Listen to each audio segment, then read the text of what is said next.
بالله.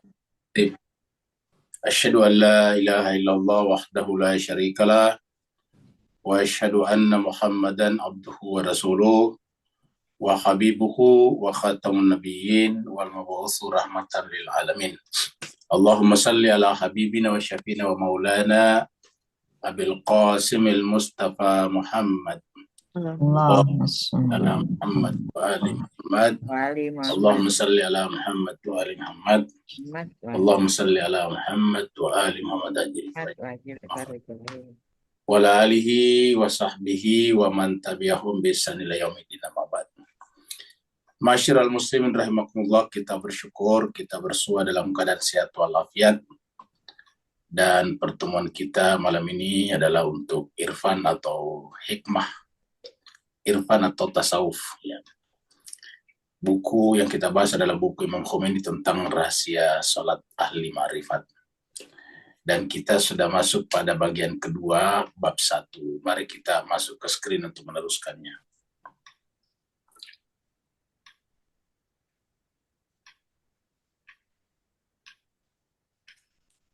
Nah, jadi terakhir kita sudah sampai di sini nih. Tanggal 17 Mei pada hari Sabtu yang lalu. Kita ulangi sedikit dari sini ya mengenai masalah penyucian kalbu ini ya. Jadi ini adalah bagian 2, jadi kita ke atas ini ya. Bab 1 bagian 2 ada di atasnya ada tertulis bagian 2 bab 1. Tentang adab-adab tohara dan wudhu. Kita bicara tentang 3 macam jenis tohara ya. Jadi kita bicara tentang tohara zahiriyah, batiniyah, dan jiwa. Mari kita teruskan tadi di sini ya. Nah, sampai di sini. Kita ulangi sedikit. Jadi kata Imam Khomeini rahmatullahi alaih, pada hakikatnya penyucian kalbu dari kecintaan kepada diri. Nah, ini dia. Jadi ini akan berat. Jadi kita rata-rata mencintai diri kita dan ini bisa menjadi jebakan iblis ya. Makanya dikatakan bahwa penyucian kalbu dari kecintaan kepada diri atau ego dan dunia merupakan tingkat awal penyucian untuk bersuluk kepada Allah. Jadi ini tingkatan pertama. Jadi kalau kita ingin melakukan suluk itu adalah perjalanan. Orangnya disebut dengan salik, ada bersuluk, ada pesalik atau pesuluk. Ya, pesuluk atau orang yang bersuluk, bahasa Arabnya salik. Jadi penyucian kalbu dari kecintaan kepada diri dan dunia merupakan tingkatan awal penyucian untuk bersuluk kepada Allah. Sebelum penyucian ini terjadi, maka apa yang disebut sebagai suluk atau perjalanan dan pesuluk orangnya tidak bermakna hakiki. Jadi sebelum penyucian ini. Ya. Makanya kalau kita biasa dengarkan hadis ya, ketika Allah berkata kepada Nabi melalui malaikat Jibril, Iqra, maka kita dengarkan yang jawaban Nabi itu adalah negasi atau penolakan kepada dirinya, yaitu dengan kata-kata ma ana biqari, saya tidak membaca. Jadi, saya tidak. Jadi apa artinya? Akunya di situ ditolak, dinegasikan. Ma ana itu ma di situ adalah negasi, negatif. Ma ana, tidaklah saya, jadi mentidakkan dirinya ya. Ma ana biqari, saya bukan, kalau bahasa kitanya saya bukan atau saya tidak membaca. Saya bukan pembaca, saya tidak membaca buku apapun juga. Jadi penggunaan kata saya yang dinegasikan di sana adalah sayanya. Ma ana. Nah biasanya kan kalau kita cenderung mendahulukan aku kita, selalu kalau aku kita itu positif, kalau aku orang lain biasanya negatif. Jadi biasanya kalau kita yang manusia biasa ini, cenderung kalau aku kita, diri kita itu selalu positif. Aku ataukah diri orang lain biasanya negatif. Nah sedangkan diajarkan di dalam hadis itu, Nabi menegasikan dirinya. Kenapa? Karena dia tidak ada dirinya. Ma'ana biqari. Jadi dirinya di situ yang ditiadakan. Ya. Di penyucian kalbu dari kecintaan kepada diri dan dunia merupakan tingkat awal penyucian untuk bersuluk kepada Allah. Jadi sebelum penyucian ini terjadi, maka apa yang disebut sebagai suluk atau perjalanan dan pesuluk orang yang berjalan tidak bermakna hakiki, melainkan majasi saja. Majasi bahasa Arabnya di sini adalah musamahah. Ya. Musamahah di sini penjelasannya panjang. Ini kan ada nomor satunya nih. Kalau kita lihat di sini, ya. Nah, ini nomor satunya nih, bab satu, catatan nomor satu nih. Ya. Jadi kalau kita lihat di sini panjang sekali. Sebagian ulama akhirat dalam masalah ini berkata, pahamilah wahai orang-orang yang memiliki mata hati tentang semua fenomena ini. Sungguh penyucian hati adalah suatu perkara yang sangat penting. Karena itu alangkah jauhnya jika maksud dari sabda Rasulullah Shallallahu Alaihi Wasallam kebersihan adalah separuh keimanan.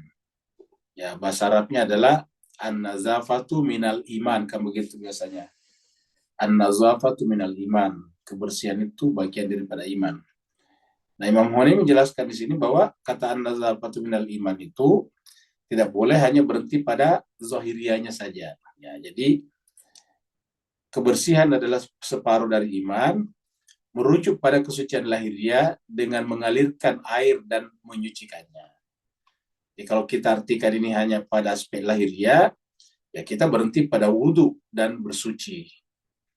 Sementara membiarkan batin berantakan dan dipenuhi berbagai kotoran. Nah, jadi inilah jemaah sekalian.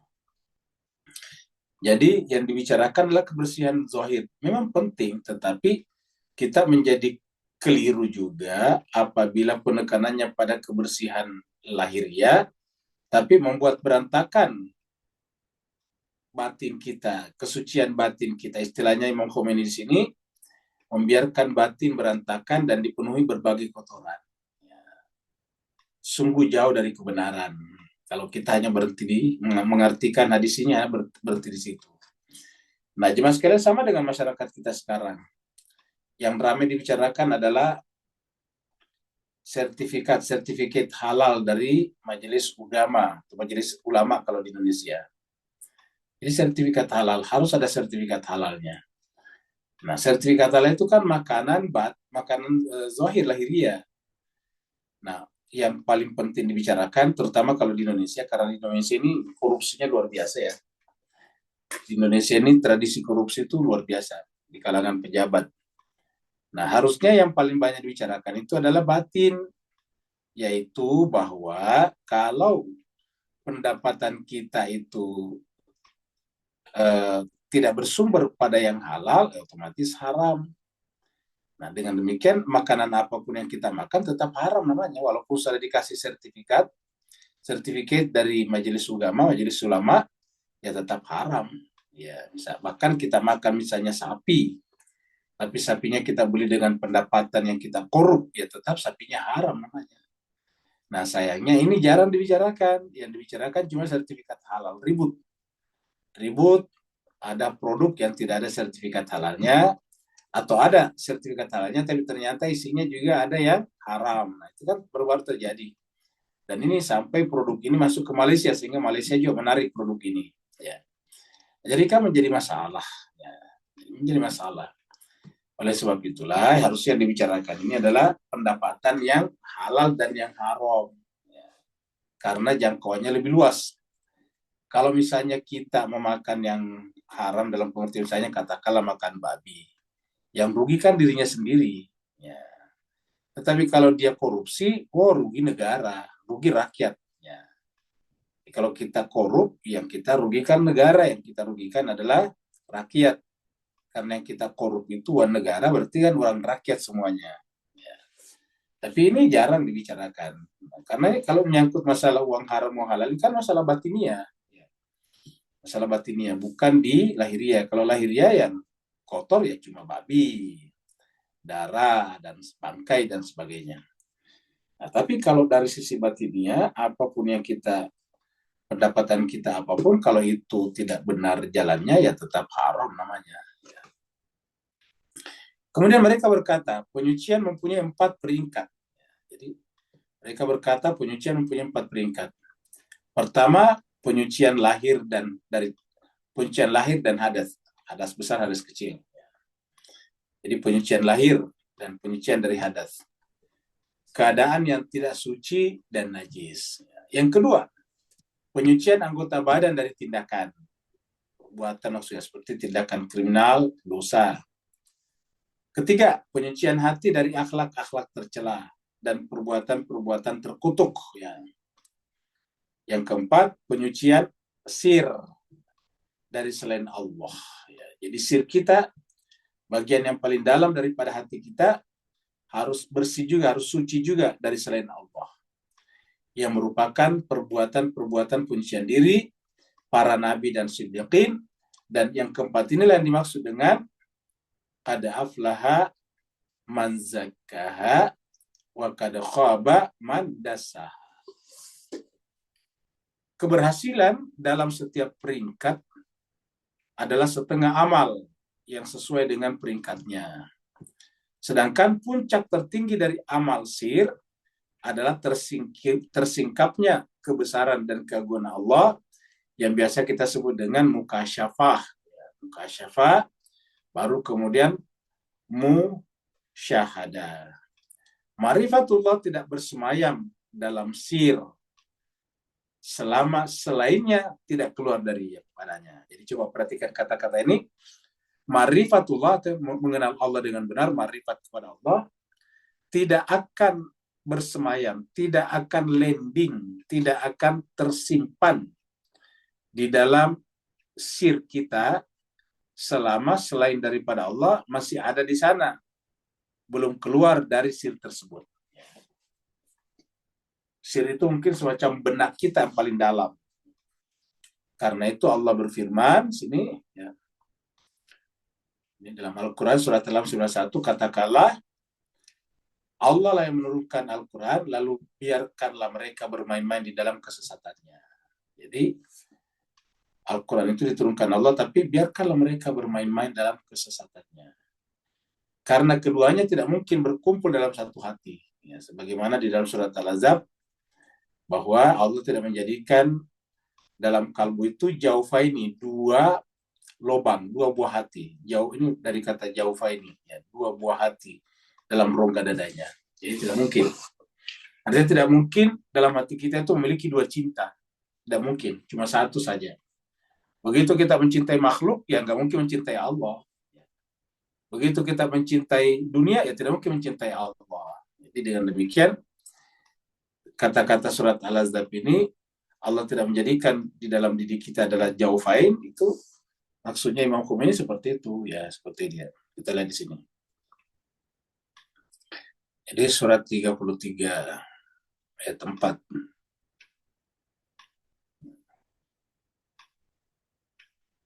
Ma ja'alallahu lirajulin min qalbaini fi jawfihi, bukan jawfaini, qalbaini fi jawfihi. Jadi ma ja'alallah, Allah tidak menjadikan lirajulin bagi seseorang. Rajulin di sini bukan hanya laki-laki, seorang siapapun. Min qalbaini, dua hati, fi jawfihi, dalam satu diri. Kita artikan saja dalam satu diri, dalam satu nafs, dalam satu lubang atau dalam satu rongga hati nurani. Ya, jadi tidak mungkin. Ya. Jadi cuma satu saja. Jadi dengan demikian orang hanya punya satu kalbu. Ya kalau dua orang baru dua kalbu, kalbaini. Tapi kalau satu orang nggak mungkin kalbaini. Kalau satu orang ya berarti kalbun, min kalbin. Ya, bukan min kalbaini. Jadi nggak mungkin dua. Ya. Di dalam jadi setiap jauf satu kalbu. Ya. Qulubun fi jaufin, ya, satu kalbu di dalam satu rongga. Ya, tidak mungkin dua. Inilah yang dimaksud Imam Khomeini di sini tadi, ya. Jadi seperti itu. Adapun perbuatan hati dan tujuannya ialah dipenuhinya hati dengan akhlak-akhlak terpuji dan akidah-akidah yang benar. Ya. Hati tidak akan menyandang keduanya. Tidak mungkin menyandang dua yang bertentangan.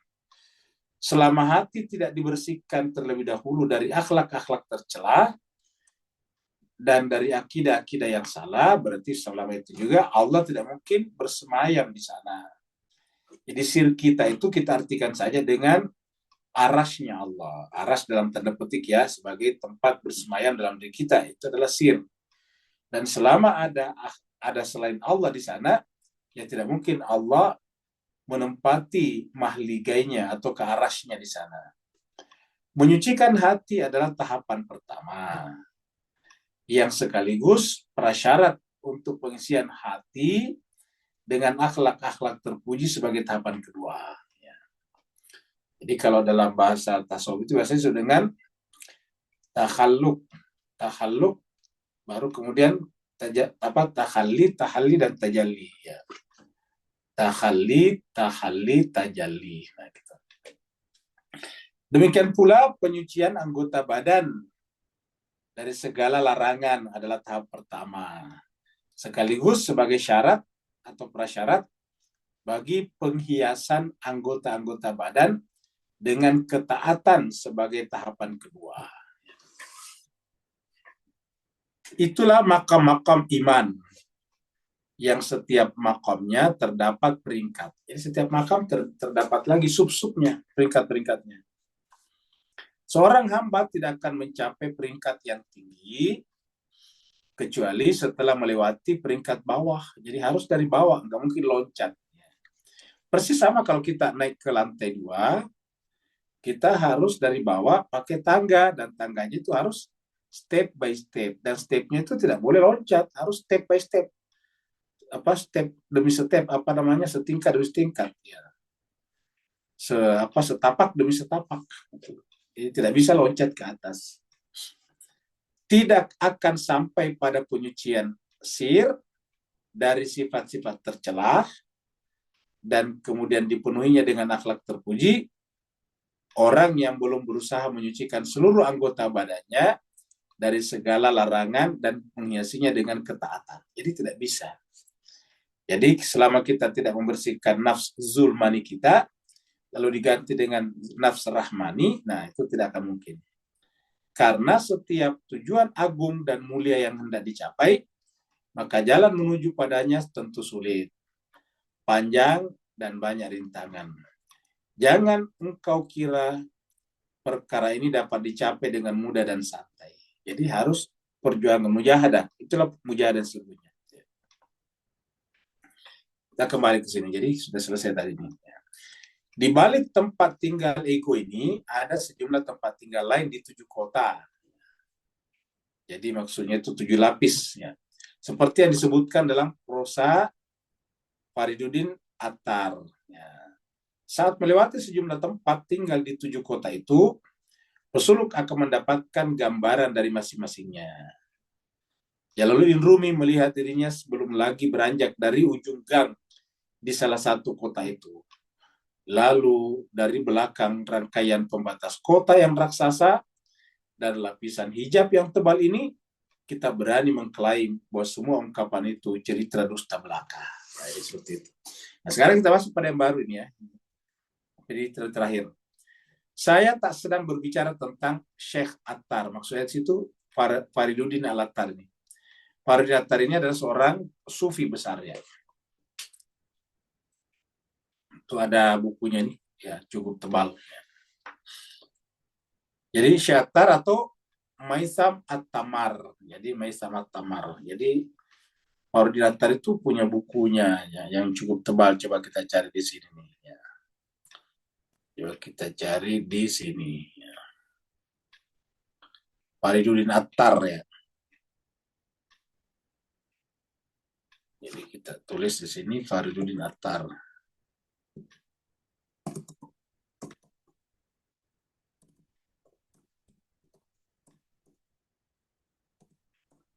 Dan ada, oh nggak ada ya, jadi di e-book ini nggak ada ya, jadi mungkin kita cari di sini dulu ya. Ada ya. Ada bukunya sangat terkenal dulu nih, Fariduddin Attar ya.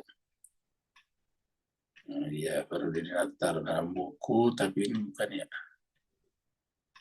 Ya bukan.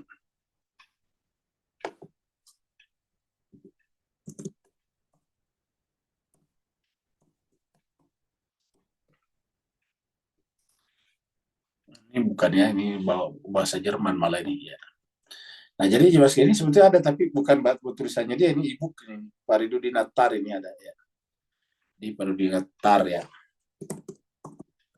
Dihilangkan taknya dalam bahasa Inggris. Nah, ini ya. Ini semuanya bahasa luar ini ya. Sini ada di sini juga belajar dari Rumi. Jadi ini Faridudin Attar tetapi dalam bahasa luar, bahasa Perancis atau bahasa Jerman ini ya. Nah, jadi kesimpulannya ini Pak Attar ini termasuk seorang apa ini bahasa bahasa Perancis atau bahasa Jerman, bahasa Perancis ini ya. Ini adalah menjadi perbincangan di kalangan para ilmuwan karena dia termasuk terkenal ini Faridudin Attar ini Attar ya. Nah, jadi banyak ini ya. Ini Faridudin Attar ya. Ya sayangnya ini juga Faridudin Attar ya. Nah jadi banyak tetapi bahasa Indonesianya nggak ada ya.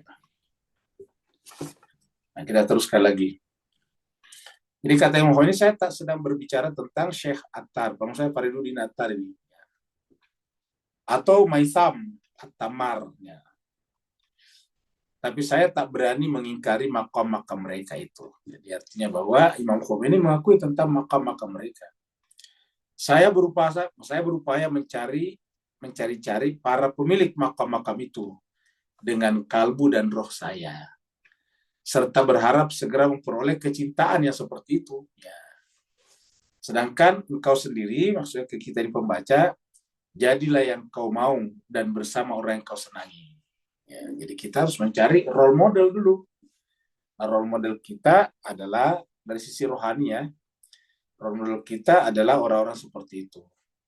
Kalau Nabi kan role model ya, tetapi terlalu tinggi bagi kita. Nah, tapi kalau manusia biasa dan mencapai derajat-derajat seperti itu kan artinya kita bisa berusaha ke situ. Walaupun nanti tidak mencapai, walau alam, tetapi kita harus menjadikan itu sebagai role model. Sebagaimana kata Imam Khomeini, saya berusaha cari para pemilik makam-makam itu dengan kalbu dan roh saya. Kata Hafiz ini adalah penyair ya. Ini puisi Hafiz Shirazi. Hafiz Shirazi karena dari Shiraz. Ini juga kuburan dan museumnya ada di Shiraz ya. Kalau kita pergi ke Shiraz, di sana ada museumnya Hafiz yang sangat megah, sangat indah, sangat cantik. Seorang pengklaim mencoba masuk, mengklaim sebagai orang yang suci, ke dalam kesucian rahasia ilahi. Tetapi tiba-tiba muncullah tangan gaib untuk menampar. Nah, ini sebetulnya kata-kata Hafiz ini diambil dari hadis. Hadisnya mengatakan bahwa ada orang-orang tertentu yang kemudian bergabung dengan Nabi di Telaga Haud. Telaga Haud itu di surga. Lalu kemudian waktu dikeluarkan. Nabi berteriak, ashabi itu sahabatku. Kata malaikat, mereka memang sahabatmu. Tapi la tadri ma'ahdatsu ba'daka. Kamu tidak tahu apa yang mereka lakukan sepeninggalmu. Nah, itu dia. Jadi kaitannya dengan ini. Jadi hanya orang yang suci yang bisa bergabung di sana. Kalau tidak suci, tidak bisa bergabung di sana. Nah, bisakah kita? Bisa kalau kita menjadikan mereka sebagai role model. Nah, ini juga sebetulnya terjadi pada iblis. Iblis itu kan kemudian diusir dari mana? Dari kelompok orang-orang suci ini. Dengan kata-kata tidak ada tempat untuk menyombongkan diri sana. Itu tadi melawan diri. Ya. Coba kita lihat misalnya di dalam surat ini. Ya. Kita lihat di dalam surat Al-Araf ya, surat 7. Kita mulai dari ayat 12. Ini singkat cerita, iblis tidak sujud. Maka kemudian Allah bertanya, qala, ini kalau Allah berfirman, ma mana'aka alla tasjuda iz amartuk. Allah bertanya, wahai iblis, ma mana'aka, apa yang menghalangi kamu? Alla tasjuda, untuk tidak sujud. Iz amartuka, ketika aku perintahkan engkau untuk sujud. Qala, iblis menjawab, ana khairum minhu, saya kan lebih baik dari dia ini. Ingat, yang pertama adalah kata sayanya, dirinya. Ya. Kalau Nabi tadi apa? Iqra, ma ana biqari. Mulai daripada ma ana. Anaknya dinegasi sebelumnya. Kalau di sini, ana khairum min, saya kan lebih baik dari dia. Kalau Nabi kan humble, ma'ana biqari, saya tidak membaca. Ya. Jadi di sini ana khairu minhu, aku lebih baik daripada dia. Khalaqtani min nar, kau ciptakan aku dari api, wa khalaqtahu min tin, dan kau ciptakan dia dari tanah. Nah, kemudian apa kata Allah? Qala fahbit minna, maka turunlah daripadanya. Jadi kata-kata fahbit minna, turunlah. Apa artinya turun? Peringkatnya turun. Ya. Tingkatannya tadi, makomnya turun. Jadi fahbit minha, turunlah daripadanya, dari makom orang-orang suci. Fama yakunu laka anta takabar, karena tidak ada tempat bagi kamu atau bagi siapa saja yang tatakabar, menyombongkan diri. Tatakabar itu adalah dirinya. Tatakabar itu menyombongkan diri. Yang di sini menggunakan kata anak aku, saya lebih baik dari dia. Itu takabur, tatakabara. Nah, kan berarti yang dikatakan Imam Khomeini tadi adalah Al-Quran. Bahwa itu yang pertama, bagaimana caranya kita membersihkan ego diri kita. Semua nanti tidak bisa bermakna apa-apa kalau tidak selesai di situ tadi, kalau bahasanya. Jadi, fama yakun laka anta takabbara fiha. Fakhruj, keluarlah. Tadi turun dan keluar. Peringkatnya keluar, turun dan dia keluar dari perjalanan itu. Jadi peringkatnya turun, baru disuruh keluar di sini dari jalur suluk. Jadi dari jalur suluk. Ya. Innaka, sungguhnya engkau, wahai iblis, minas sagirin, orang yang rendah. Jadi kita lihat di sini, keluarlah daripadanya. Nah, inilah yang dikatakan tadi di sini. Seorang yang mengklaim diri sebagai suci, mencoba masuk, ya, bergabung ke dalam kesucian rahasia ilahi. Tapi muncul tangan gaib untuk menamparnya. Kamu tidak pantas masuk di situ, kira-kira gitulah. Ya, ini adalah fusinya habis. Dan mendorongnya keluar kembali. Itu tadi, ukhruj, keluarlah. Ya. Ia tak layak untuk masuk ke daerah rahasia suci ini. Lantaran ia masih suka mengklaim dan mencintai diri ini. Masih suka mengklaim dan mencintai diri. Jadi apa yang kita lihat daripada puisi-puisi para ulama sufi ini, ternyata Al-Quran kalau kita lihat tadi. Ya, jadi ini adalah Al-Quran diubah menjadi puisi yang indah seperti ini. Ya. Jadi masih suka, ya, lantarannya, kalimat terakhirnya, lantarannya masih suka mengklaim, ya, lantaran ia masih suka mengklaim dan mencintai diri. Ya. Jadi inilah tadi yang dikatakan di atas ini, ya, bahwa tahapan pertama itu adalah melepaskan cinta diri kita, seperti tadi di sini. Penyucian kalbu dari kecintaan kepada diri dan dunia merupakan tingkatan awal penyucian untuk bersuluk kepada Allah. Sebelum ini terjadi, sebelum penyucian dari diri ini terjadi, maka apa yang disebut sebagai suluk dan pesuluk tidak bermakna apa-apa, tidak bermakna hakiki.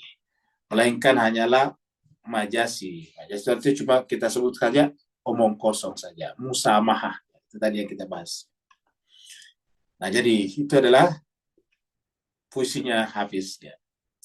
Semua ini saya katakan, ini kalian sudah masuk Imam Khomeini. Semua ini saya katakan agar saya tak berkhianat kepada para kekasihku dari golongan ahli irfan. Dia mengaku itu bahwa mereka memiliki makam-makam, dan saya juga baru berusaha ke situ, kata Imam Khomeini. Itu bahasanya merendah juga, ya. Jadi katakan tadi kata-katanya di sini, ya. Saya berusaha atau berupaya mencari-cari para pemilik makam-makam itu dengan kalbu dan roh saya. Itu dia. Semua ini saya katakan agar saya tak berkhianat kepada para kekasihku dari golongan ahli irfan. Jadi disebutnya sebagai kekasihku, Habibi. Ya. Dalam persaudaraan keimanan kita dan bersikap pelit. Ya, jadi ulangi. Semua ini saya katakan agar saya tak berkhianat kepada para kekasihku dari golongan ahli irfan. Dalam persaudaraan keimanan kita dan bersikap pelit dengan nasihat. Jadi tidak bersifat pelit dengan nasihat kepada mereka, karena nasihat merupakan hak golongan orang mukmin. Saling menasihati adalah hak.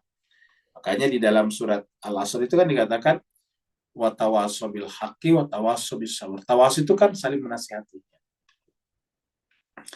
Sesungguhnya kotoran maknawi terbesar, Sesungguhnya kotoran maknawi terbesar yang tidak bisa disucikan meskipun dengan 7 lautan. Nah, ini dia kotoran maknawi. Jadi inilah yang berbahaya, bukan kotoran lahiriah, tapi kotoran maknawi, kotoran batin. Jadi kotoran maknawi terbesar yang tidak bisa dicucikan meskipun dengan 7 lautan, dan para nabi pun tidak mampu menghilangkannya, ialah kotoran kejahilan ganda. Jadi ini kotoran kejahilan ganda. Bahasa Arabnya adalah jahal murakkab. Ini kejahilan ganda itu bahasa Arabnya jahal murakkab. Najis jahal murakkab. Yaitu pura-pura tahu padahal tidak tahu. Tahu tapi tidak tahu. Jadi tahu tapi tidak tahu. Saya pura-pura tahu padahal sebetulnya tidak tahu. Kenapa dia pura-pura tahu atau mengaku tahu? Ya supaya kelihatan berpengetahuan. Kata Imam Khomeini, ini merupakan sumber penyakit yang akut. Kejahilan ganda. Pura-pura tahu padahal tidak tahu, ini merupakan sumber penyakit akut. Kejahilan ganda ataukah najis jahal murakkab ini, kita sebut saja jahal murakkab, tampak dalam bentuk pengingkaran terhadap makam-makam para kekasih Allah. Jadi mengingkari makam-makam orang-orang yang waktunya digunakan sepenuhnya untuk itu. Dan ahli ma'rifat, serta prasangka buruk terhadap para pemilik kalbu yang suci itu. Selagi manusia tercemari oleh kotoran ini, maka ia tidak akan maju selangkah pun dalam mengenali ajaran-ajaran ilahi. Jadi, selagi manusia tercemari oleh kotoran ini, itu kotoran apa tadi? Kotoran diri tadi. Kotoran maknawi, maka ia tidak akan maju selangkah pun dalam mengenali ajaran-ajaran ilahi. Jadi, makanya tadi kita lihat iblis itu awalnya di situ. Makanya dia katakan dia tidak maju, bahkan bukan yang tidak maju, bahkan disuruh turun keluar. Kenapa? Karena ana khairu minhu, menegaskan aku diri saya. Ana khairu minhu. Ya, saya lebih baik daripada dia. Bahkan kekeruan ini mungkin malah akan memadamkan cahaya fitrah yang merupakan pelita jalan, petunjuk, dan meredupkan api kerinduan yang merupakan burak untuk bermi'raj mencapai berbagai maqam. Jadi harus dari sana munculnya. Pada akhirnya manusia ini akan selamanya tetap tinggal di alam bendawi, di alam materi. Pada akhirnya manusia seperti ini hanya akan selamanya tetap tinggal di alam materi, tidak pernah bisa naik. Jadi inilah tidak ada kemajuan. Kalau istilahnya tadi cerita iblis, ya suruh turun keluar daripadanya. Dengan demikian, seorang manusia harus menyiram bersih semua kotoran ini dari dalam kalbunya. Jadi, seorang manusia harus menyiram bersih semua kotoran ini dari dalam kalbunya dengan merenungkan keadaan para nabi dan wali yang sempurna. Jadi jemaah sekalian, memang perhatian kita paling utama bagaimana caranya melepaskan diri kita dari ego kita sebetulnya. Yang di dalam tadabbur kita sering sebut dengan subjektivitas kita. Jadi subjektivitas itu adalah hanya memuji diri kita saja. Memuji diri itu kan yang kita sebut dengan narsis. Narsis itu kan suka memuji dirinya, bahasa Inggrisnya. Nah, ini ada penyakit psikologi itu tentang narsis itu disebut dengan NPD. Narcissistic Personality Disorder, kan begitu Pak Sekalian. Jadi ada tuh ya penyakit NPD, Narcissistic Personality Disorder ya. Narcissistic Personality Disorder. Ini dia. Jadi narcissistic, NPD, Narcissistic Personality Disorder, kerusakan pribadi, kerusakan mental akibat suka menyebut dirinya aku narsistik, ya anania, ini dia. Jadi narsistik ini ya kita sudah dengan ego, ya egois, Narcissistic Personality Disorder. Orang seperti ini kalau tidak dipuji biasanya tersinggung, marah. Itu narsistik. Sedikit-sedikit menceritakan dirinya. Jadi kalau kita berjumpa selalu subjek pembicaraan adalah dirinya. Nah itu dia. Selalu subjek pembicaraan adalah dirinya. Itu narsistik namanya. Ya. Nah ini ternyata penyakit iblis. Karena tadi dengan kata-kata, ana khairum minhu, saya kan lebih baik daripada dia. Jadi seorang manusia harus menyiram bersih semua kotoran ini dari dalam kalbunya dengan merenungkan keadaan para nabi dan wali yang sempurna. Bagaimana mereka bisa mencapai derajat itu. Ya, salawatullah alaihim, semoga salawat Allah tercurah kepada mereka. Dan mengingat-ingat makam-makam mereka. Jadi, dan mengingat-ingat makam-makam mereka. Tingkatan-tingkatan mereka. Ya. Hendaknya ia tidak merasa puas dengan batas yang telah dicapainya saat ini. Jadi hendaknya ia tidak merasa puas dengan batas yang telah dicapainya saat ini. Maksudnya yang dicapai itu maksudnya makam-makam ya, makam rohani. Ya. Di makam rohani kita itu tidak puas dengan keadaan sekarang kita. Makanya tadi kita butuh role model. Nabi, Rasul, ataukah para wali-wali Allah. Karena berhenti di suatu batas dan berpuas hati dalam masalah ma'rifat ilahi adalah bagian dari tipuan besar iblis. Jadi kalau kita berhenti dan merasa puas, jadi kita lihat sini, kalau kita berhenti di suatu batas dan berpuas hati dalam masalah ma'rifat, ya, inilah disebut dengan tipuan besar iblis. Ya. Inilah disebut dengan tipuan besar iblis dan nafsu amarah. Ya. Nafsu amarah. Inilah dia. Kami berlindung kepada Allah dari keduanya. Nauzubillahi min dzalik. Ya, min huma, daripada keduanya. Nah sekarang coba sekalian, coba kita lihat ini dalam surat Yusuf, surat yang ke-12 ayatnya 53. Kata Nabi Yusuf, wa ma ubarri'u nafsi. Padahal ini kan Nabi Yusuf benar-benar terbebas secara lahiriah, kan dia membebaskan dia dari godaan Zulaiha. Tapi lihatlah dia juga, mau bariuna, saya pun tidak mampu membebaskan diri. Jadi sama dengan Nabi Muhammad tadi, ma'ana biqari, saya tidak bisa membaca. Ya, coba. Ini kata tidak membacanya di situ Nabi bukan berarti Nabi tidak bisa membaca, tapi menegasikan akunya. Ma'ana di sini, ma'ubari, di sini ada anaknya di sini. U-nya ini anak. Dalam kaidah bahasa Arab ini adalah fi'il mudhari, U-nya ini adalah anak. Ya. Jadi ma'ubari'u. Aku tidak bisa membebaskan nafsi diriku. Ya. Maksudnya aku tidak bisa terbebas dari diriku. Aku pun juga masih diperbudak, kira-kira begitulah. Kata Nabi Yusuf. Ya. Dan kita artikan ini adalah merendah. Kenapa? Karena sebelumnya kan ada ceritanya Sulaiha, dia terbebas. Tetapi kata-katanya, ma'ubari nafsi. Saya pun tidak mampu membebaskan diriku dari nafsku. Ya. Apa soalnya? Innan nafsa, sungguhnya nafs itu, la ammaratun bisu'i. Memang cenderung menyuruh kita kepada keburukan, kejahatan. Ini tadi dikatakan di sini. Ya, kita masuk dalam tipuan besar iblis dan nafsu amarah. Amarahnya di sini tadi, la ammaratun bisu. Ini kata-kata ini dari surat Yusuf tadi ayat 53. Ya. La ammaratun bisu. Illa, kecuali marahi marabi, kecuali yang telah dikasihi, dirahmati oleh Tuhanku. Makanya kita butuh role model Nabi Muhammad. Karena Nabi Muhammad itu adalah rahmatan lil alamin. Ya. Inna Rabbi, sungguhnya Tuhanku, Ghafur Rahim. Jadi kalau kita baca ayat ini, pertama, seorang Nabi seperti Nabi Yusuf yang merendah, menganggap dia tidak mampu, saya tidak mampu. Loh kok kenapa bisa terbebas? Itu Tuhan yang buat saya mampu, kira-kira gitulah. Dari sisi saya, ma ubari'u nafsi. Sama tadi, ma anabi qari. Tapi kalau dari sisi Allah, dia bisa membaca. Ya. Dia bisa membaca.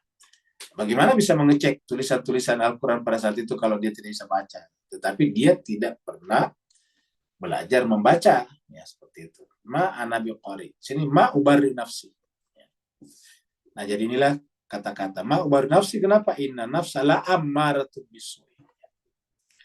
Kecuali kalau kita melakukan ini, ya kita harapan kita ya Allah mengampuni dosa-dosa kita dan menyayangi kita. Apa sebabnya? Karena kita ini orang makhluk yang kotor sebetulnya, makhluk yang berada dalam kegelapan. Sumber cahaya itu hanya Allah, sumber kebersihan itu hanya Allah. Maka kita berharap dengan ampunannya, dengan merendah seperti merendahnya iblis, merendahnya Nabi Yusuf, dengan kata-kata wa ma'ubari nafsi, ya inna nafsa lamaratun bisu. Tetapi pada saat yang sama, dia berharap, Rabbi Ghafur Rahim, Tuhanku itu maha pengampun lagi maha penyayang. Makanya doa yang diajarkan Allah kepada Nabi Adam pertama kali dan Hawa adalah Rabbana zalamna anfusana wa illam taghfir lana wa tarhamna. Ini sama. Wa illam taghfir lana wa tarhamna. Taghfir itu ghafurnya Allah, wa tarhamna rahimnya Allah. Wa illam taghfir lana tarhamna lanakunanna minal khasirin. Kami akan termasuk golongan orang yang merugi. Ya, jadi Al-Quran sejalan dengan pendapat ulama-ulama seperti ini. Namun, mengingat risalah ini ditulis dengan menyesuaikan pemahaman awam, maka kami akan menahan diri. Jadi maksudnya Imam Khawarizmi menulis buku ini untuk kita orang awam ini menggunakan bahasa awam. Ya. Maka kami akan menahan diri untuk tidak membahas ketiga jenis penyucian di atas bagi kalangan wali. Ya. Dan segala puji hanyalah untuk Allah. Seperti itu. Ini ada nomor 2-nya. Ada nomor 2-nya, berarti kalau kita kembali lagi ke sini tadi, buku ini, ya. Kita kembali lagi tadi ke sini. Nah, dia kembali lagi ke nomor 2 ini dia. Ya. Dengan memohon izin Ayatullah Khomeini, ya ini kan catatan kaki diberikan oleh orang luar ya. Saya akan menyinggung 3 macam penyucian menurut para wali. Kan tidak dibahas di sini, dia katakan, saya tidak akan membahas nih. Mengingat risalah ini ditulis dengan menyucikan pemahaman awam, maka kami, atau menyesuaikan pemahaman awam, maka kami akan menahan diri untuk tidak membahas ketiga jenis penyucian ini. Tetapi si penerjemah ini, ya, atau si komentator ini dengan menggunakan kata-kata ini, ya. Dengan memohon izin Ustadz atau Ayatullah Khomeini, rahmatullahi alaih, saya akan menyinggung 3 macam penyucian menurut para wali. Kenapa mohon izin? Karena tadi kan dia katakan saya tidak menyampaikan. Ya. Sudah tentu hal ini merupakan kelancangan saya atas orang yang lebih berhak menjelaskannya. Maksudnya Imam Khomeini yang paling berhak menjelaskannya. Saya jelaskan bahwa peringkat pertama dari 3 jenis penyucian tersebut adalah penyucian anggota badan dari perbuatan-perbuatan basyariah. Jadi yang pertama adalah penyucian anggota badan dari perbuatan-perbuatan basyariah, perbuatan biologis, perbuatan manusia badan, manusia yang punya tubuh. Jadi suci seperti kalau kita mandi besar, kita bersuci dari hadas, kita berwudu, dan seterusnya. Penyucian ini merupakan hasil takarrub, ya, dengan amalan-amalan sunat. Jadi penyucian ini merupakan hasil takarrub, mendekatkan diri kepada Allah dengan amalan-amalan sunat, sebagaimana disebutkan dalam hadis mutawatir. Hadisnya mutawatir berikut ini. Jadi hadisnya nih. Senantiasa hambaku mendekatkan diri kepadaku dengan melakukan amalan-amalan sunat, hingga aku mencintainya. Jika aku mencintainya, maka aku akan menjadi pendengarannya, yang dengannya ia mendengar. Ini pernah kita angkat di tadabbur hadis ini. Aku menjadi penglihatannya, yang dengannya ia melihatnya. Menjadi lisannya, yang dengannya ia bertutur kata. Dan aku akan menjadi tangannya, yang dengannya ia berbuat. Ya. Memukul maksudnya seperti dalam peperangan. Ya. Jika seorang pesuluk yang sempurna dan telah sampai pada tujuannya, telah keluar dari rumah sendiri, keluar dari rumah diri yang gelap, ya. Keluar dari rumah diri, kan tadi mensucikan diri dari diri, ya. Jadi sudah berhasil keluar dari rumah diri yang gelap dan melewati alam jasadi, secara keseluruhan sampai gunung keegoannya telah hancur berkat tajalli nur rububiyah serta merobek hijab-hijab cahaya dan kegelapan, maka al-haq akan tampak dalam wujudnya. Ingat kata-kata ini, ya, keluar dari rumah diri. Nah, ini ada ayatnya nih. Surat An-Nisa ini, coba kita lihat surat An-Nisa ayat 100 ya. Surat 4 ayat 100 ya. Dia. Nah, kita mulai dari tengahnya saja nih, dari sini. Ya. Wa may yakhruj min baitihi. Dan siapa yang keluar dari rumahnya? Rumah apa maksudnya tadi? Rumah diri. Ya. Wa may yakhruj min baitihi. Siapa yang keluar dari rumahnya, rumah dirinya, rumah egonya. Ya. Keluar dari rumah egonya. Siapa yang keluar dari rumah egonya, dari rumah dirinya, muhajiran, niatnya berhijrah, naik tingkat, pergi. Kepada siapa? Ke Madinah? Bukan. Tapi ilallahi wa rasuli. Jadi kalau kita meninggalkan diri kita untuk pergi kepada Allah dan Rasulnya. Makanya tadi Imam mengatakan, tidak mungkin kita sampai kepada Allah dan Rasulnya kalau kita tidak keluar dari rumah diri kita. Ini syarat pertama. Harus yakhruj min baiti, harus keluar dari rumah diri. Jadi harus keluar dari rumah diri, baru bisa berhijrah kepada Allah dan Rasulnya. Jadi syaratnya, man yakhruj. Jadi harus keluar. Man yakhruj min baitihi, muhajiran dengan niat berhijrah ila Allah wa rasulih. Nah, jadi harus seperti itu. Jadi berniat untuk hijrah kepada Allah dan Rasulnya, thumma yudrikul maut, tetapi kemudian belum sampai kepada Allah dan Rasulnya, lalu kematian menemuinya ya. Apa kata Allah? Faqad waqa ajruhu 'ala Allah. Maka ajarnya, pahalanya disiapkan oleh Allah, dihitung sampai kepada Allah dan Rasulnya. Wa kana Allahu ghafurur rahim. Sama tadi. Allah itu Maha Pengampun lagi Maha Penyayang. Ghafurur rahim. Allah itu adalah Maha Pengampun lagi Maha Penyayang.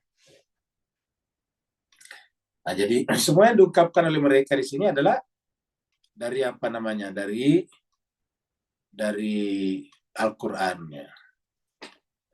Sehingga ia hanya mendengar dengan al-haq dan tidak mendengarkan kecuali kebenaran.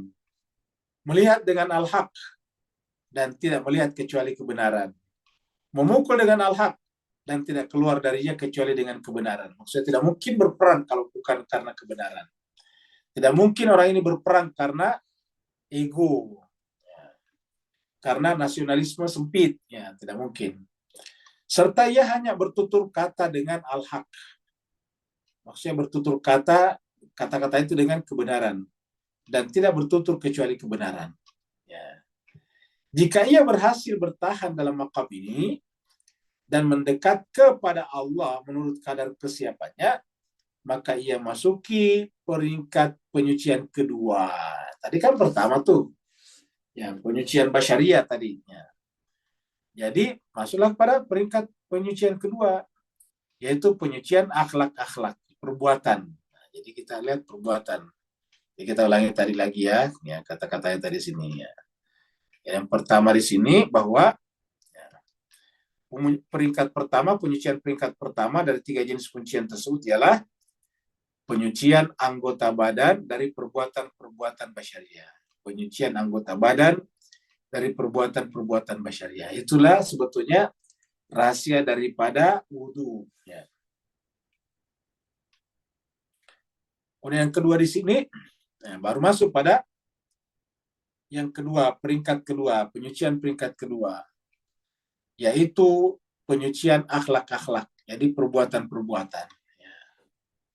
Menyucikan perbuatan akhlak-akhlak kita. Tarikan-tarikan ilahiyah ruhaniyah akan menariknya. Dan ia akan asyik dengan api ishq, api kerinduan. Dari arah puncak tajalli asma, ya, tajallinya Allah. Lalu mendorongnya ke hamparan al-uns. Sungguh tarikan yang maha pengasih mengalahkan perbuatan jin dan manusia. Jadi kalau kita sudah ditarik oleh Allah, masuk ke dalam wilayahnya, maka jin dan manusia tidak mampu menghentikannya. Seperti disebutkan dalam hadis, ya. Seperti di atas tadi hadisnya. Setiap kali manusia mampu mendekatkan diri takarrub kepada Allah, berarti ia berakhlak dengan akhlak rububiyah. Jadi bukan lagi akhlak insaniyah, tapi akhlak rububiyah. Sebagaimana Nabi SAW bersabda, Tuhanku telah mendidikku dengan sebaik-baik pendidikan. Tuhanku mendidikku dengan sebaik-baik pendidikan. Ini ada di doa Kumail ini ya. Sehingga sempurnalah semua sifat dengan perangai padanya. Sehingga sempurnalah semua sifat dengan perangai padanya. Dan inti ubudiyah telah sampai pada puncaknya. Sehingga ubudiyah tidak tampak. Yang tampak kini adalah rububiyah. Jadi ubudiyah itu dari sisi kita makhluk. Rububiyah dari sisi Allah.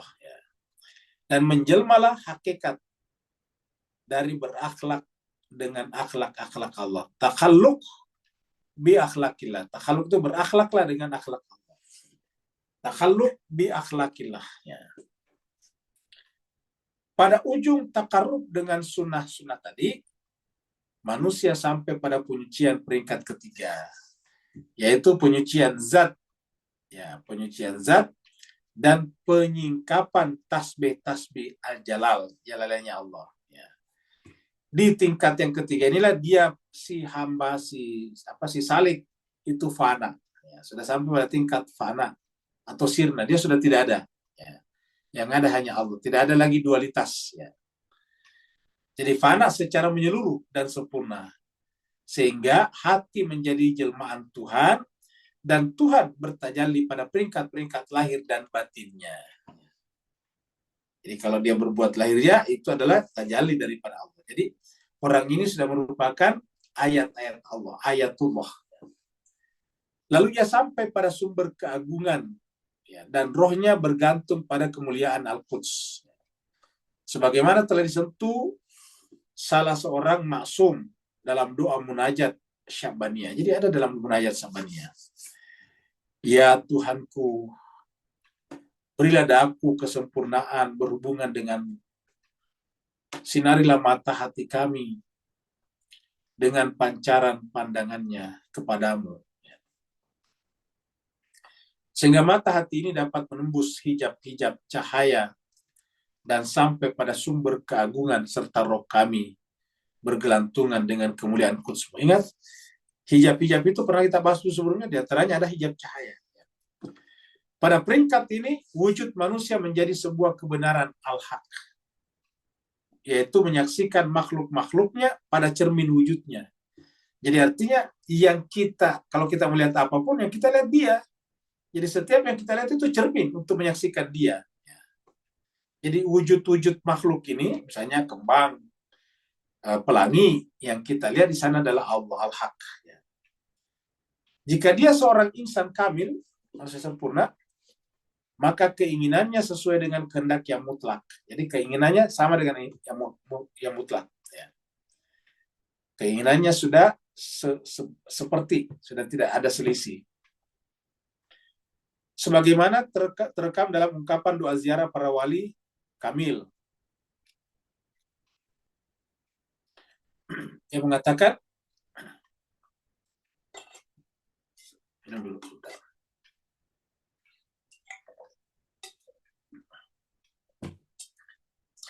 kehendak Tuhan dalam menentukan segala urusannya melalui perantaraan kalian. Jadi kehendak Tuhan dalam menentukan segala urusannya melalui perantaraan kalian dan keluar dari rumah kalian. Jadi kehendak Tuhan dalam menentukan segala urusannya melalui perantaraan kita ini. Artinya orang ini sudah digunakan Allah untuk mewujudkan kehendak-kehendaknya. Jadi makanya para wali, terutama para nabi dan rasul itu Allah gunakan ya untuk mewujudkan kehendak-kehendaknya. Apa sebabnya? Karena yang bersangkutan sudah tidak berkehendak lagi. Kapankah Allah menjadikan kita sebagai perantara mewujudkan kehendak-kehendaknya di tengah-tengah makhluk manusia ini? Yaitu syaratnya apabila kita sudah tidak punya kehendak lagi. Artinya apa? Kita sudah fana secara sempurna tadi di sini. Panasnya ya Pak? Panas secara menyeluruh dan sempurna. Nah, pada saat itulah terjadi. sebagaimana terekam dalam ungkapan doa ziarah para wali kami tadi, ya. Sehingga rohaninya menjadi makam penjelmaan fi'li al-haq, ya, perbuatan al-haq. Jadi fi'li al-haq ta'ala. Seperti mana Imam Ali alaihissalam bersabda, kami adalah makhluk-makhluk Allah dan makhluk lainnya diciptakan setelah kami. Kami adalah makhluk-makhluk Allah dan makhluk lainnya diciptakan setelah kami. Siapa kami di sini? Masuk insan suci. Imam Ali di sini mewakili siapa? Mewakili keluarga suci. Nabi, dirinya, Fatimah Zahra, Hasan dan Husain. Kami adalah makhluk-makhluk Allah dan makhluk lainnya diciptakan setelah kami. Ya, seperti itu. Maka dengannya dia dapat melihat al-haq. Ya, bersama dengan ini kita bisa melihat al-haq. Mendengar dan bertindak. Seperti terlukis dalam doa ziarah Imam Ali alaihissalam, salam atas mata Allah yang melihat, telinganya yang sadar, serta tangannya yang terbuka. Salam atas kekasih Allah yang diridhoi dan wajahnya yang bercahaya. Ketahuilah bahwa fitrah dapat dibersihkan setelah dikotori. Jadi fitrah bisa dibersihkan setelah dikotori. Makanya kan ada ayat mengatakan la taqnutu min rahmatillah. Jangan pernah berputus asa dari rahmat Allah. Innallaha yaghfiru dzunuba jami'a. Karena Allah akan mengampuni dosa-dosa semuanya di sini. Manusia selagi berada dalam alam dunia ini, mudah baginya untuk membebaskan diri dari campur tangan setan dan masuk bergabung dengan kafilah malaikat Allah. Jadi selama masih ada dalam dunia ini, selama belum berada pada nafas yang terakhir. Sebagai pasukan rahmaniyahnya Allah, rahmaniyah ilahi. Ingat, nafs zulmani dan nafs rahmani. Jadi ada zulmania, ada rahmania ilahi. Kalau zulmania berarti iblis. Kalau rahmania berarti ilahiyah. Ya. Jihad melawan hawa nafsu, jihadun nafs, merupakan jihad yang paling besar, jihadul akbar. Ya, jadi ini sebetulnya hadis ini, jihadun nafs, jihadul akbar, itu kata Nabi. Dan lebih utama dari jihad melawan musuh-musuh agama. Sebagaimana disabdakan Nabi SAW, jihadun nafs ialah keluar dari campur tangan bala tentara iblis dan masuk ke dalam perlindungan bala tentara Allah. Atau bisa kita katakan, jihadun nafs adalah berbara'ah dari kelompoknya iblis dan berwala kepada wali-wali Allah, bala tentaranya Allah. Jadi, dan inilah yang kita baca di dalam dalam Al-Fatihah bagian terakhir. Ihdinas siratal mustaqim, siratal ladzina an'amta 'alaihim, ghair itu keluar, ghairil maghdubi 'alaihim waladdallin. Karena baik al-maghdub atau ad-dallin adalah bala tentaranya iblis. Sedangkan kita minta kemana? Siratal ladzina an'amta 'alaihim. Ya, seperti itu. Jadi lumayan panjang ya. Ini sampai di sini masih banyak ini. Dengan demikian, peringkat penyucian pertama adalah berakhlak dengan sunnah-sunnah Tuhan dan menjalankan perintah-perintah al-haq. Peringkat penyucian kedua ini, kita besarkan. Peringkat penyucian kedua berhias dengan akhlak-akhlak utama dan perilaku-perilaku mulia. Peringkat penyucian ketiga, kesucian hati, yakni taslim, penyerahan hati kepada Allah Ta'ala. Setelah taslim, hati bercahaya. Bahkan hati tersebut menjadi bagian alam nur dan derajat nur ilahi. Kenapa? Karena dia sudah fana. Ya, ingat tadi, kuncian pertama, yaitu peringkat pertama tadi adalah berakhlak dengan sunnah-sunnah Tuhan. Maksudnya, membersihkan jiwa kita, tubuh kita, dengan melakukan amalan-amalan sunnah. Kemudian yang kedua, akhlak-akhlak kita. Istilahnya tadi apa? Takhalluk bi akhlakillah. Ya. Atau seperti kata Nabi, innama buistu liutammima makarimal akhlak. Saya datang untuk mencontohkan akhlak-akhlak yang mulia, menyempurnakan akhlak. Dan yang ketiga adalah fana. Ketiga adalah fana, yang di sini disebutkan dengan istilah taslim. Kenapa menggunakan kata taslim? Karena Al-Quran mengatakan wala tamutunna illa wa antum muslimun, taslim. Cahaya hati lalu tersebar ke seluruh anggota badan dan kekuatan batin, sehingga seluruh kerajaan wujudnya bercahaya, dan akhirnya hati menjadi jelmaan ilahi dan alam lahut. Demikian pula lahut bertajalli pada seluruh peringkat-peringkat batin dan lahir. Jadi alam lahut ini bertajalli pada seluruh peringkat batin dan juga lahiriah kita. Dalam keadaan seperti ini, ubudiyah sirna dan rububiyah tampak dan jelas. Hati pesuluk dalam keadaan ini memperoleh ketentraman, sehingga segala makhluk ia cintai. Ia mendapatkan al-jazabat ilahiyah. Jazabat itu tarikan-tarikan, magnetik ilahiyah. Ya, divine magnetic, kita sebut saya begitu, divine magnetic. Magnetik ilahiyah. Dan semua kesalahannya diampuni. Dia mulai memasuki wilayah dan kehadiran uns. Ya. Setelah melalui keadaan ini, bagi pesuluk terdapat makam-makam, dan yang lembaran-lembaran ini tidak pantas menguraikannya. Maksudnya dia pun membatasinya. Imam Khomeini lebih tadi lagi karena bahkan tidak membahasnya. Ingat, Imam Khomeini tadi mengatakan, namun mengingat risalah ini ditulis dengan menyesuaikan pemahaman orang awam, maka kami, kata Imam Khomeini, akan menahan diri untuk tidak membahas ketiga jenis penyucian di atas bagi kalangan wali. Ya, dan segala puji hanya untuk Allah. Jadi sudah dijelaskan, penyucian pertama adalah penyucian lahiriah, penyucian kedua dengan akhlak, perbaiki akhlak, yang ketiga adalah pengosongan atau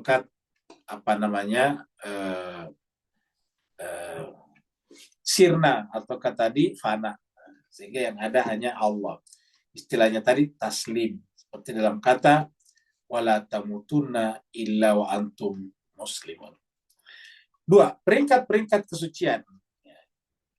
Ketahuilah bahwa segala manusia, selagi manusia berada di alam wadak, alam 3 dimensi dan material, maka dia terus berada di bawah perebutan pengaruh bala tentara ilahi dan bala tentara iblis. Jadi dia di sana terjadi perang. Ya. Bala tentara ilahi berupa tentara rahmat, kedamaian, keselamatan, kebahagiaan, cahaya dan kesucian dan kesempurnaan.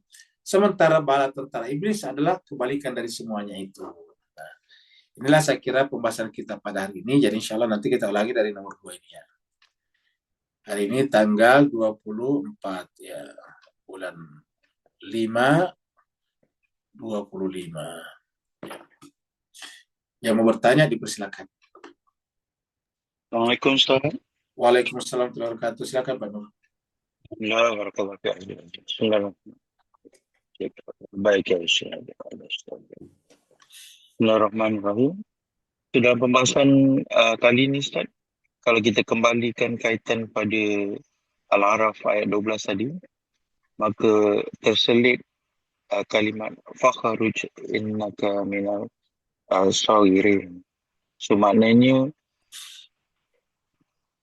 fokus dan purpose kita atau purpose kita yang buat kita fokus adalah dalam, bukan keluar. Dan selagi kita makin keluar, sebab diperintahkan fahabitu minha, maka dalam kita adalah syurga hakiki, di luar kita adalah bumi yang majasi.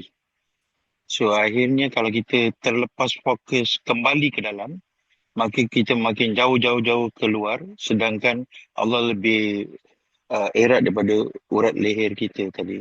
Beri pencerahan dan teguran zahir batin Ustaz. Barakallahu. Ya, baik. Terima kasih banyak Pak Nur. Jadi ini bagus ya. Jadi artinya apa? Kata Pak Nur tadi, fakhruj ini keluarlah. Jadi sebetulnya kita keluar dari diri kita.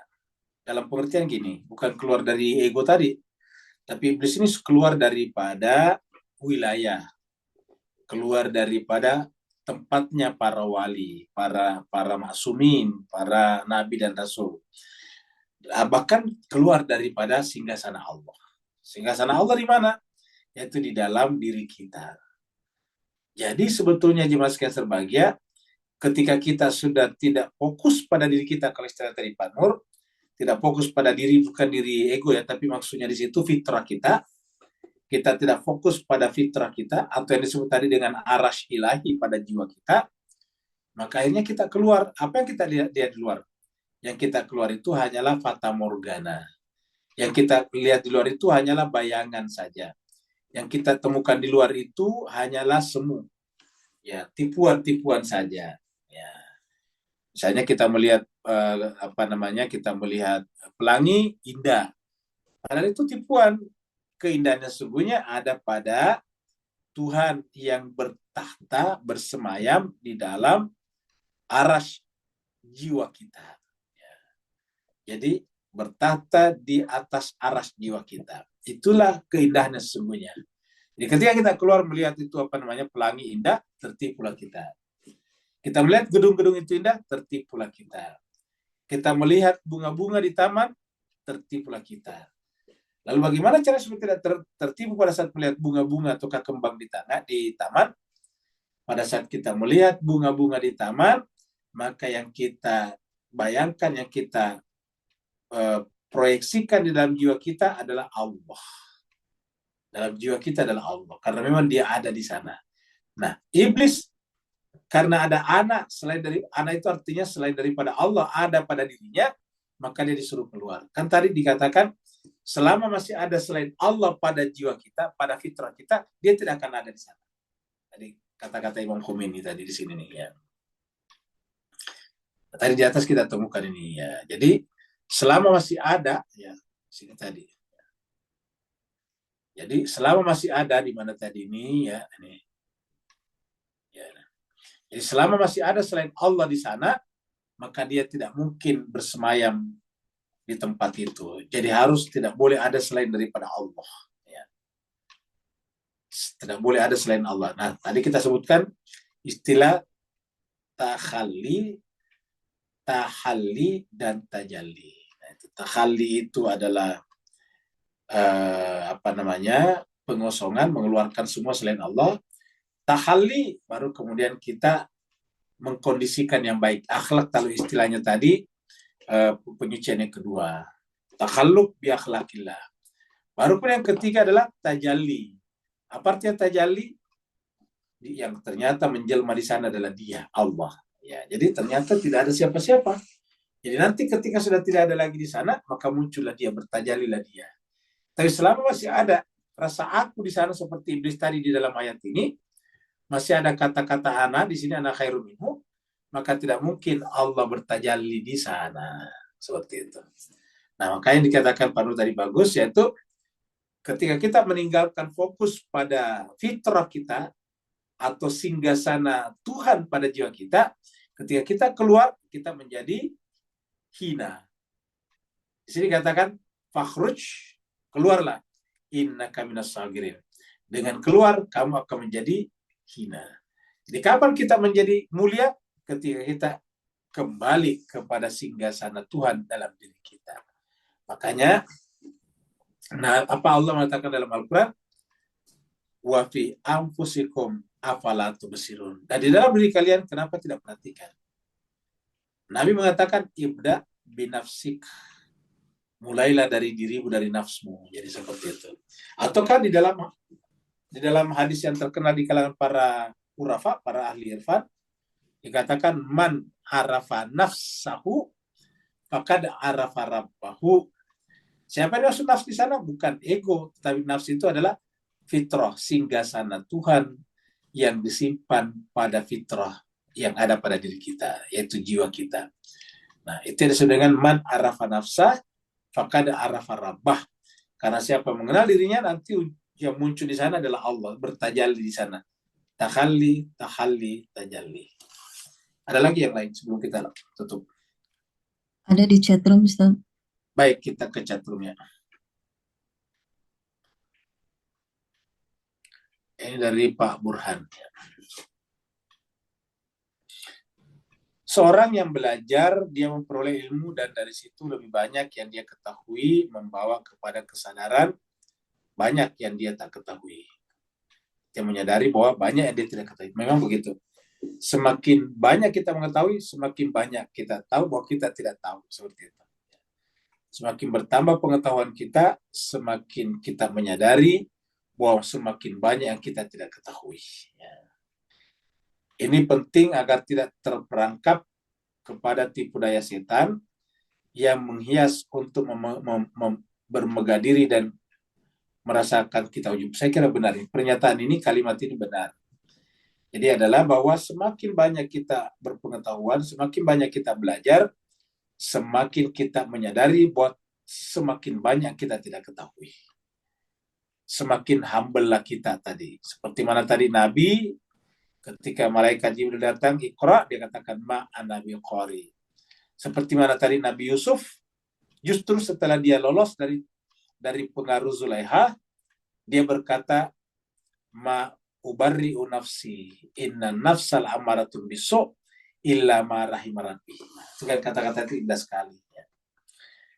Saya kira benar Pak Burhan. Jadi inilah, jadi memang semakin banyak kita ketahui, semakin membuat kita sadar bahwa semakin banyak yang kita tidak ketahui. Jadi ini memang kata-kata ini luar biasa. Semakin banyak kita ketahui, semakin sadar kita bahwa semakin banyak kita tidak ketahui. Ya, maka semakin banyak kita berpengetahuan, semakin humble, semakin sederhana, semakin tawadu, ya, semakin seperti padi, semakin merunduk. Padi itu kan semakin berisi, semakin merunduk. Karena semakin dia banyak pengetahuannya, semakin banyak rahasia ternyata yang dia tidak ketahui. Seperti itu. Ada lagi? Kalau tidak ada, silakan. Afwan. So berarti kalau kita kembali kepada makam kalbu tadi Ustaz, yang terdalam, di makam sir yang lebih dalam daripada dalam tadi, maka kita sebenarnya akan barang apa ayat Quran yang Ustaz pernah kupaskan, barang siapa mengharap bertemu Allah, maka kita akan waste a lot of time dalam kehidupan ni bila kita masih mengupaskan alif lam ha, sedangkan pemilik alif lam ha tu sendiri ada kat dalam, tak pernah tinggal kita, tak pernah ni. Bererti apakah ini menyimpulkan bahawa macam mana kita nak mendekatkan diri pada Allah, padahal Allah tak pernah pun jauh daripada kita. Beri pencerahan dan teguran Ustaz. Barakallahu fiik. Afwan Ustaz. Baik, terima kasih banyak Pak Nur. Jadi jemaah sekalian berbahagia, persoalan kita manusia ini, masalah kita sehingga kemudian Nabi datang kepada kita adalah ada perasaan kita bahwa kita itu tidak bisa melihat Allah. Ada perasaan bahwa kita itu jauh dari Allah. Bayangan kita itu kok Tuhan di mana seperti itu. Itu kan perasaan kita terkadang, ini Tuhan di mana kamu gitu. Padahal Al-Quran mengatakan atau diri mengatakan dia itu lebih dekat daripada urat leher kita. Berkali-kali dalam Al-Quran dikatakan huwa ma'akum aina ma kuntum. Dia bersama kalian di mana saja kalian berada. Ya. Jadi dia bersama kalian di mana saja kalian berada. Ya. Atau di tempat lain dia katakan huwa ma'ahum aina ma kanu. Dia Allah bersama kalian, bersama mereka di mana saja mereka berada. Atau di surat Al-Baqarah dikatakan wa idza sa'alaka ibadi anni fa inni qarib. Apabila hambaku bertanya kepada Muhammad tentang aku, ini qarib, aku dekat. Nah, pertanyaannya di mana itu dekatnya pada kita? Nah, ternyata tersimpan dalam sir kita. Jadi asir kita tadinya, dia berada dalam sir. Cuma syaratnya dia bertajalli, muncul di dalam sir itu ketika tidak ada yang lain. Jadi ulangi, ketika tidak ada yang lain. Ketika masih ada yang lain, ya tidak bisa muncul. Dia ada di sana, tapi tidak muncul. Ya, dia tidak akan keluar. Dia akan keluar ketika tidak ada lagi yang lain. Ya, selama masih ada yang lain, dia tidak akan keluar. Itulah sebabnya tagline penting dan utama daripada tauhid kita adalah la ilaha illallah. Jadi dimulai dengan apa? Dimulai dengan negasi la. Ya, tidak boleh ada la. La ilaha. Jadi harus menolak semuanya, membersihkan semuanya. Tidak boleh ada ilah di dalam mana? Di dalam sir aku, di dalam sir kita. La ilah. Tidak boleh ada ilah. Baru kemudian illallah. Jadi baru muncul Allah. Jadi setelah ilah-ilah yang lain kita bersihkan, lahir ataupun batin, barulah dia bertajalli illallah. Dia muncul di sana dalam melalui sir kita. Jadi inilah sebetulnya jemaah sekalian. Nah, ternyata ketika tadinya tidak kita lihat, padahal dia ada di sana karena tertutup oleh ego pribadi kita tadi. Nah, itu yang disebut dengan dia berada pada rahasia dari segala rahasia. Sirrur asrar. Sirrur asrar. Nah, tapi begitu kita melakukan la ilaha illallah, maka kemudian dia muncul bertajalli illallah. Atau istilahnya tadi, setelah kita melakukan tahalli dan tahalli, maka dia bertajalli di sana. Nah, jadi inilah jemaah sekalian sebagian memang secara pembahasan ini mungkin agak mudah kita dengarkan, tapi terus terang ini berat sekali kita lakukan. Oleh sebab itulah butuh istiqamah terus-menerus. Allah tidak menuntut kita persis harus sampai di atas seperti Nabi, tapi paling tidak kalau istilahnya tadi Pak Nur, kita fokus ke sana. Yang diinginkan Nabi dari kita adalah fokus. Ya. Fokus inilah yang kemudian disebut dengan berserah diri atau kata taslim. Sehingga ego kita atau kehendak kita sudah tidak ada, yang ada adalah kehendak Allah Subhanahu wa taala. Terima kasih banyak atas perhatian Bapak Ibu sekalian. Mohon maaf atas segala kekurangan. Wassalamualaikum warahmatullahi taala wabarakatuh. Waalaikumsalam.